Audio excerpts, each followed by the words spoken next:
కూటమి ప్రభుత్వం గెలిచి రెండేళ్లవుతున్న సందర్భంగా పలుచోట్ల 3 పార్టీల శ్రేణులు సంబరాలు చేసుకున్నాయి. తూర్పుగోదావరి జిల్లా అనపర్తిలో ఎమ్మెల్యే నల్లమిల్లి రామకృష్ణారెడ్డి ర్యాలీ నిర్వహించారు. అనంతరం గాంధీ విగ్రహానికి పూలమాల వేసి నివాళులర్పించి కేక్ కట్ చేశారు. కూటమి ప్రభుత్వం విజయాల గురించి పలాస ఎమ్మెల్యే గౌతు శిరీష వివరించారు.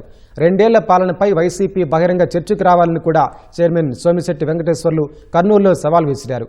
కర్నూలు జిల్లా పాణ్యంలో ఎమ్మెల్యే గౌరు చరితారెడ్డి ఇంటి ముందు దీపాలు వెలిగించి సంబరాలు చేశారు. 2024 జూన్ 4వ తేదీ ఆంధ్రప్రదేశ్లో ఒక చారిత్రాత్మకమైన రోజు. అప్పటి వరకు ఒక అరాచకం, అవినీతి తాండవిస్తున్న గొడ్డలి పార్టీకి ఈ ఆంధ్రప్రదేశ్ ప్రజానీకం సమాధి కట్టిన రోజు. ఇవాళ ఈ 2 సంవత్సరాల్లో సుపరిపాలన అందించే దిశగా ఎన్డీఏ కూటమి ముందుకెళ్తా ఉంది.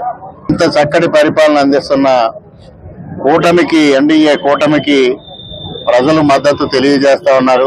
ఈ రోజు సామాన్య ప్రజలు సైతం అత్యంత స్వేచ్ఛగా వారి యొక్క కార్యక్రమాలను చేసుకుంటూ అత్యంత పారదర్శకంగా ఉంటూ ఏ విధమైన శాంతి భద్రతకు భంగం కలగనివ్వకుండా ప్రశాంతమైన పలాసాన్ని నేను ఏదైతే కోరుకున్నానో దానికి కట్టుబడి ఇప్పుడు నియోజకవర్గంలో ముందుకు వెళ్ళడం జరుగుతుంది. ఆ జగన్మోహన్ రెడ్డి ఏం చెప్తున్నారో, వీళ్ళు ఏం చేస్తున్నారని కనీసం ప్రజలు నవ్వుకుంటున్నారని కూడా గమనించకుండా ఇంత అభివృద్ధి జరుగుతుంటే వీళ్ళకి అభివృద్ధి కనిపించదు, అభివృద్ధి వినిపించదు. 2 కనిపించినా వాళ్ళు కనీసం అభివృద్ధి గురించి మాట్లాడాలి. ఎందుకంటే గత 5 సంవత్సరాల్లో వీళ్ళు చేసిన అభివృద్ధి ఇక్కడ లేదు కాబట్టి.